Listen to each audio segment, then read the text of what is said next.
नमस्ते दोस्तों, एक बार फिर से स्वागत है आपका मेरे YouTube चैनल दीप क्लासेस में, जिसमें हम MHD 24 के यूनिट 3 को पढ़ रहे थे। लास्ट वीडियो में हमने यहाँ पर छोड़ा था, आज हम यहीं से स्टार्ट करेंगे।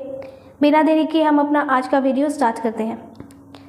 रीतिकाल के नीति कवियों को प्रायः अनेक वर्गों में विभाजित किया जाता रहा है। रीतिकालीन प्रमुख नीति कवियों की संख्या लगभग 3 दर्जन है, जिन्होंने अपने काव्य फलक पर लोक व्यवहार की दृष्टि से नीति काव्य का सृजन किया। 18वीं शती के प्रथम चरण सन 1704 के आसपास मेड़ता निवासी वृंद कवि ने सतसई की रचना की। वृंद सतसई में 700 दोहे हैं। इस सतसई की 2 सर्वाधिक महत्वपूर्ण विशेषताएं हैं। पहला तो है विशुद्ध नीति का उद्बोधन और दूसरा सुंदर दृष्टांत। वृंद जो है प्रायः नैतिक कथन के संदर्भ में दृष्टांत प्रस्तुत करते हैं। सुंदर दृष्टांतों अथवा उदाहरणों के कारण वृंद के नीति परक उपदेश श्रोता तथा पाठक के अंतर्मन में गहरे उतर जाते हैं। अब यहाँ पर जो है हमें ये बताया जा रहा है कि रीतिकाल के लगभग 36 जो है ऐसे मुख्य कवि हुए जिन्होंने समाज और लोक व्यवहार को ध्यान में रखकर कविताएं लिखी, और इन्हीं में जो सबसे प्रसिद्ध कवि देखने को मिलते हैं जो हमें, वो है कवि वृंद। कवि वृंद का स्थान बताया गया है कि ये जो है राजस्थान के मेड़ता में रहने वाले थे, और इन्होंने क्या किया, 1704 के आसपास एक बहुत मशहूर पुस्तक निकाली जिसका नाम था वृंद सतसई, और इसमें 700 दोहे बताए जो हमें जीवन की बहुत बड़ी सीख देते हैं। फिर आगे हमें यहाँ पर वृंद की कविताओं की विशेषताएं बताई गई। पहली विशेषता तो ये कि ये बहुत ही साफ और शुद्ध नीति की बातें करते हैं, और दूसरी ये कि वह जो है अपनी बात को समझाने के लिए बहुत ही सुंदर दृष्टांत यानी कि बहुत सुंदर उदाहरण हमें देते हैं। जब ये किसी बात को उदाहरण देकर समझाते हैं तो वो बात सुनने और पढ़ने वाले दोनों के दिल को बहुत गहराई से जाकर उनके दिल में उतर जाती है, और ऐसे ही इनके दोहे होते हैं। यहाँ पर इनके एक दोहे का एग्जाम्पल दिया गया है। बिन पूछे ही कहत हैं सज्जन हित के बेन, भले बुरे को कहत हैं जो तमचर गत रेन। इस दोहे का अर्थ ये है कि जो सच्चे और सज्जन लोग होते हैं वो बिना पूछे ही दूसरों की भलाई की बात बताते हैं। वे कभी इस बात का इंतज़ार नहीं करते कि कोई उनसे मदद मांगे। जैसे रात बीतने पर मुर्गा जो है वो खुद ब खुद बांग देकर सबको बता देता है कि सुबह हो गई है, वैसे ही सज्जन व्यक्ति जो है वो अपने आप ही समाज को सही और गलत का रास्ता दिखाता है। तो ये जो कथन था ये था कवि वृंद का। आगे देखें। सुंदर दृष्टांत के सारे प्रतिपाद्य विषय को पाठक के मन में गहरे उतार सकने के कारण वृंद हिंदी के कवियों के अत्यंत लोकप्रिय है। वृंद के नीति काव्य की विशेषता यह है कि उसमें जीवन को सफल बनाने के व्यवहारिक सूत्र बिखरे पड़े हैं। अब यहाँ पे हमें बताया गया है कि वृंद कवि जो है वो हिंदी साहित्य के उन कवियों में आते हैं जो अपनी बात को बहुत सुंदर उदाहरणों से समझाते हैं। इनकी सबसे बड़ी खूबी ये थी कि इनकी कविताओं में जो है जीवन को सफल बनाने वाले व्यवहारिक सूत्र जो है यानी कि जो प्रैक्टिकल टिप्स होती हैं वो हमें देखने को मिलती हैं, यानी ऐसी बातें जिन्हें हम अपनी रोज़मर्रा की ज़िंदगी में अपनाकर जो है कामयाब हो सकते हैं। यहाँ पर भी इनका एक उदाहरण दिया गया है, वो देखें। जो जैसो तही तेस ये करिए नीति प्रकाश, काज कठिन भेदे भ्रमर मृदु अरविंद निदास। अब इस दोहे में कवि ने क्या कहा है वो जानते हैं। इसमें वह बता रहे हैं कि इंसान को जो है व्यक्ति के स्वभाव के अनुसार ही व्यवहार करना चाहिए। यहाँ पे उदाहरण देते हैं कवि वृंद कि एक भंवरा जो है जो कठोर लकड़ी में भी छेद कर सकता है, वही भंवरा जब कोमल फूल पर बैठता है तो वह इतना कोमल हो जाता है कि फूल को कोई नुकसान नहीं पहुंचाता। यहाँ पे कहने का ये मतलब है कि कठोर के साथ कठोरता और प्रेम करने वाले के साथ प्रेम का व्यवहार करना ही जो है सही नीति है। आगे देखें। लोक व्यवहार भी दृष्टि से गिरिधर कविराय की नीति विषयक कुंडलियां अत्यंत प्रसिद्ध हैं। इन कुंडलियों में परिवार और समाज से संदर्भित ऐसे स्पष्ट नीति कथन हैं जो पाठक के लिए सामाजिक और पारिवारिक अनुशासन की पाठशाला सिद्ध करते हैं। गिरधर कविराय की कुंडलियों में वृंद की वृंद सतसई जैसी सुंदर कल्पना, अलंकार योजना और सरसता भले ही ना हो, लेकिन उनकी कुंडलियां व्यवहारिक ज्ञान के साथ साथ अपनी सरलता, सुबोधता और सुस्पष्टता के कारण अभिप्रेत अर्थ को पाठक तक शीघ्र ही पहुंचा देती है। यहाँ पे बताया गया है कि गिरिधर राय कवि हैं, इनकी जो कुंडलियां हैं वो समाज में बहुत प्रसिद्ध हैं। गिरिधर राय जी की कुंडलियां एक तरह से अनुशासन की पाठशाला है, क्योंकि ये हमें सिखाती है कि परिवार और समाज में कैसा रहना चाहिए। हो सकता है कि इनकी कविताओं में हमें वृंद जैसी बड़ी बड़ी कल्पनाएं या सजावट देखने को ना मिले, लेकिन इनकी जो भाषा है वो इतनी सरल और साफ है कि कोई भी आम इंसान इनकी बात को बहुत आसानी से समझ सकता है और वो सीधे तौर पर व्यवहारिक ज्ञान की बात करते हैं। ये बताया गया हमें कवि गिरधर के बारे में। यहाँ पर हमें कवि गिरधर का भी एक उदाहरण दिया गया है, इसे देखें। कोड़ी वाले साधु को कोड़ी मिले न दाम, कोड़ी बिना गृहस्थ का कोई लेना नाम। अब ये जो उदाहरण है इसमें गिरधर कविराय ने क्या किया, समाज की एक कड़वी सच्चाई की बात की। यहाँ पे वे कहते हैं कि अगर कोई साधु है और उसके पास एक कौड़ी भी नहीं है तो भी लोग उसे सम्मान देते हैं, क्योंकि वो साधु जो है वो माया से दूर है। लेकिन इसके उलट अगर हम बात करें, अगर कोई गृहस्थ व्यक्ति है और उसके पास पैसा नहीं है तो समाज में कोई उसका नाम तक नहीं लेता। यानी कि गृहस्थ जीवन में आर्थिक मजबूरी का होना बहुत ज़रूरी है। ऐसा यहाँ गिरिधर राय कवि के दोहे का अर्थ है। आगे देखें, ये नहीं देखना है आपको, यही वाला यहाँ पर रिपीट हुआ है, यहाँ से देखें। परिणाम और सरसता की दृष्टि से कविराज बांकीदास का नीति काव्य विशेष रूप से उल्लेखनीय है। इनके नीति मंजरी, वचन विवेक पच्चीसी, चुगल मुख चपेटिया, मावड़िया मिजाज, कृपण दर्पण, मोह दर्शन, धवल पचीसी, कृपण पचीसी, संतोष भावनी आदि सभी नीतिपरक ग्रंथ हैं। बांकीदास का संबंध जोधपुर नरेश महाराज मानसिंह के दरबार से था, जिन्हें ये राजकवि की हैसियत से भाषा साहित्य का ज्ञान कराते थे। इसीलिए इनके नीति काव्य का प्रमुख पक्ष है। नीति काव्य का आधे से अधिक हिस्सा राज दरबार से संबंध है। इनका नीति काव्य साधारण जन को व्यवहारिक शिक्षा देने की दृष्टि से कम बल्कि राजा के हितार्थ अधिक लिखा गया है। इसमें दान वीरता, युद्ध वीरता, कीर्ति, दया, धर्म, जीव हिंसा, अभिमान, कायरता, निंदा, सुयश प्राप्ति जैसे विषयों पर नीति विषयक काव्य लिखे गए हैं। अब यहाँ पे बताया गया है कविराज बांकीदास के बारे में। इन्होंने क्या किया, बहुत बड़ी मात्रा में जो है रसपूर्ण नीति परक काव्य लिखा है। इनकी रचनाओं के नाम भी हमें कुछ बताए गए हैं, जैसे कि नीति मंजरी हो गया, जुगल मुख हो गया, ये सब इनकी रचनाओं के बारे में बताया गया है। और ये सभी रचनाएं जो है हमें जीवन जीने का सही तरीका जो है वो बताती हैं। बांकीदास जी जो है वो जोधपुर के राजा थे। एक महाराज मानसिंह इनके दरबार में रहते थे और इनके दरबारी राजकवि थे। ये जो थे राजा को भाषा और साहित्य की जानकारी देते थे और यही कारण है कि इनकी कविताओं का जो है आधे से ज़्यादा हिस्सा हमें राज दरबार और राजा के तौर तरीकों और शासन व्यवस्था से जुड़ा हुआ दिखाई देता है। बांकीदास जी का जो नीति काव्य है वो केवल आम जनता के लिए नहीं था, बल्कि उन्होंने क्या किया, इसे बहुत खास तौर पर राजाओं के मार्गदर्शन के लिए लिखा था। इन्होंने अपनी कविताओं में बहुत ही महत्वपूर्ण विषय चुने थे, जैसे कि दान देना, युद्ध वीर में बहादुरी दिखाना, यश कमाना, साथ ही दया करना और धर्म के रास्ते पर चलना। साथ ही इन्होंने क्या किया, जीव हिंसा, घमंड, कायरता और दूसरों की बुराई करने जैसी आदतों से दूर रहने की भी सख्त सलाह अपने नीतिपरक काव्यों में दी है। आगे देखें, नीति परकता के लिए बंदीजन बेताल मध्यकाल के प्रख्यात कवि माने गए हैं। इनके कुछ स्फुट पद्य ही उपलब्ध हैं। ब्रजभाषा में लिखे गए इनके नीति परक छप्यों में बेताल कहे विक्रम सुनो यह पंक्ति नियमित रूप से दिखाई पड़ती है। बेताल चरखरी के राजा प्रसिद्ध राजा प्रताप सिंह के सभा कवि थे। भाषा की सरलता और अनूठी अभिव्यंजना के कारण इनके छंद बहुत लोकप्रिय हुए। अब यहाँ पे हमें बताया गया है एक और कवि के बारे में। मध्यकाल में एक और बहुत प्रसिद्ध नीति कवि हुए जिनका नाम है बंदीजन बेताल। हालांकि इनकी बहुत सारी रचनाएं तो हमें देखने को नहीं मिलती, बहुत ही गिने चुने पद हमें देखने को मिलते हैं, लेकिन इन्होंने अपनी कविताएं जो है ब्रज भाषा में लिखी थी। और इनके लिखे गए जो छप्पे हैं, छप्पे एक प्रकार का छंद है, तो इनके जो छप्पे लिखे हुए हैं इनकी सबसे बड़ी पहचान अगर हम जानना चाहें तो वो ये है कि ये हर छप्पे में एक पंक्ति जरूर लिखते हैं और वो पंक्ति है बेताल कहे विक्रम सुनो। ये देखो इनके दोहे का एग्जाम्पल दे रखा है, यहाँ पे भी लिखा है बेताल कहे विक्रम सुनो। ये इनके हमें हर दोहे में देखने को मिलती है। बेताल जी तो थे वो बुंदेलखंड के चरखारी रियायत के राजा प्रताप सिंह के दरबारी कवि थे और इनके लिखने का अंदाज बहुत निराला और अनोखा था। साथ ही इनकी भाषा इतनी सरल थी कि आम लोगों को भी बहुत आसानी से जो है समझ आ जाती थी और इसी वजह से इनकी कविताएं भी बहुत लोकप्रिय हुई। अब इनका हम एग्जाम्पल देखते हैं। बामहन सो मरी जाए, हाथ ले मदिरा प्यावे, पूत वही मरी जाए जो कुल में दाग लगावे, अरु बेनियाव राजा मरे तबे नींद भर सोइए, बेताल कहे विक्रम सुनो ऐते मरे न रोइए। अब ये जो छंद है इसमें कवि बंदीजन बेताल ने क्या किया, समाज की व्यवस्था और नैतिकता पर बहुत कड़ी चोट की है। इस दोहे में उन्होंने कहा कि राजा विक्रम सुनो, तुम लोगों के मरने पर दुख नहीं मनाना चाहिए, जैसे कि ब्राह्मण एक ब्राह्मण है जो अपने धर्म को छोड़कर दूसरों को शराब पिलाने लगे, वह बेटा जो अपने परिवार के नाम पर कलंक लगा दे, या फिर वह राजा जो अपनी प्रजा के साथ अन्याय करे। बेताल कवि का कहना है कि अगर ऐसे लोग इस दुनिया से जाएं तो रोने की ज़रूरत नहीं है, बल्कि इंसान चैन की नींद सो सकता है क्योंकि समाज से बुराई कम हुई है।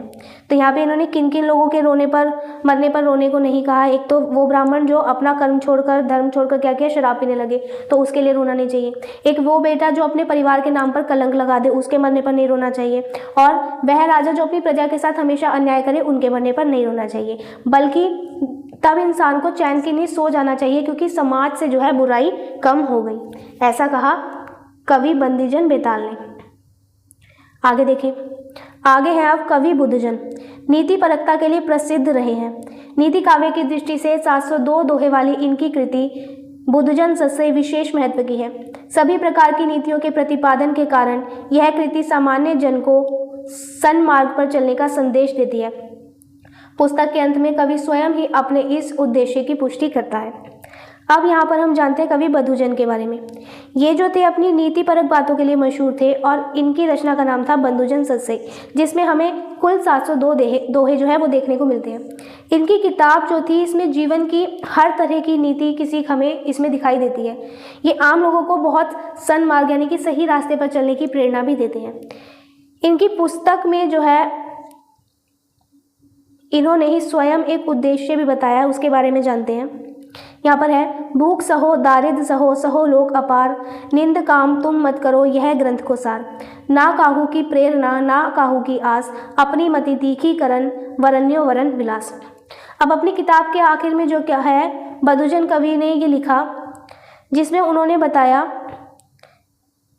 कि भले ही आपको भूख सहनी पड़े या फिर गरीबी झेलनी पड़े या लोग आपके साथ बुरा व्यवहार करें, लेकिन आप कभी कोई ऐसा काम मत करना जिससे आपकी निंदा हो या समाज में आपकी बुराई हो।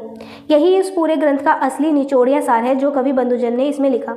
आगे वो ये भी बताते हैं कि मैंने यह ग्रंथ किसी के दबाव में आकर या फिर किसी लालच में नहीं लिखा है, बल्कि अपनी बुद्धि को तेज करने और अच्छी बातों को सबके सामने लाने के लिए जो है मैंने इस ग्रंथ की रचना की है। ऐसा खुद कवि बंधुजन ने लिखा अपनी रचना के अंत में। आगे देखें, नीति कवियों में कवि दीनदयाल गिरी का नाम अग्रण्य है। अब हम यहाँ पे कवि दीनदयाल गिरी के बारे में और उनकी रचनाओं के बारे में देखेंगे। दृष्टांत तरंगिनी एवं अन्योक्ति कल्पद्रुम इनकी प्रसिद्ध सरस और भावपूर्ण नीतिपरक रचनाएं हैं।